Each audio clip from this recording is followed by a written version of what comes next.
آتهم ضعفين من العذاب والعنهم لعنا كبيرا আয় আল্লাহ আমার মা বাবার কিছু দায়িত্ব ছিল আমার প্রেম আমাকে আমার পরম পোশাক সেটা মা বাবা পালন করেছে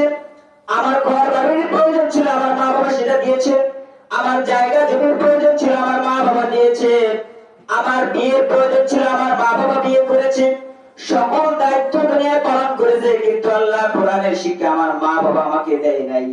আমাকে দ্বীনের শিক্ষা আমার মা বাবা আমাকে দেয় নাই আমাকে দ্বীন নিয়ে বুঝায় নাই আমাকে নামাজের জন্য ছোটবেলা থেকে তাগিদ দেয় নাই আমাকে নামাজের জন্য মসজিদে পাঠায় নাই আমাকে আদর করে করে ফজরের সময় মা বাবা ঘুমায় রেখেছে কষ্ট হবে আমার সন্তান শীতের মধ্যে উঠবে না আমি জাহান্নামে যাব ঠিক রব্বানা আতিহিম দুআফাইনি মিনাল আযাব আল্লাহ তাআলার কালামের বাণী তখন আল্লাহ বলবেন আমি জাহান্নামে যাব কিন্তু আমার মা বাবাকে ছাড়া আমি জাহান্নামে যাব না তখন মা বাবাকে এনে দিবেন মা বাবার বুকের উপরে পাড়া দিয়ে সন্তান জাহান্নামে পড়ে যাইবে সবাই মা বাবাকে জাহান্নামে নিয়ে যাইবে কোরআনের বাণী আমাদের রজব মাস চলতেছে আজ রজবের 16 তারিখ রমজানের বাকি আর মাত্র 1 মাস 15 দিন আস্তে আস্তে আমাদের জীবন থেকে আমাদের হায়াত শেষ হয়ে যাচ্ছে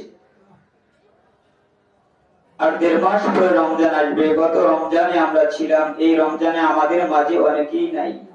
দুনিয়া ছেড়ে চলে গেছে আসলে মানুষ যদি জানতো হায়াতের সময়টা যদি জানতো তাহলে মানুষ এরকম গুনার মধ্যে লিপ্ত থাকতো না আল্লাহ তাআলার নাফরমানি করতো না মা বাবার নাফরমানি করতো না আজ আমাদের একটা বিষয় দিন থেকে দূরে রেখেছে সেটা হচ্ছে কোরআন ও হাদিসের জ্ঞান শিক্ষা আমাদের মধ্যে নাই আমি কোরআনুল কারীম থেকে একখানা আয়াত তেলাওয়াত করেছিলাম সে আয়াতকে সামনে রেখে কোরআন ও হাদিসের আলোকে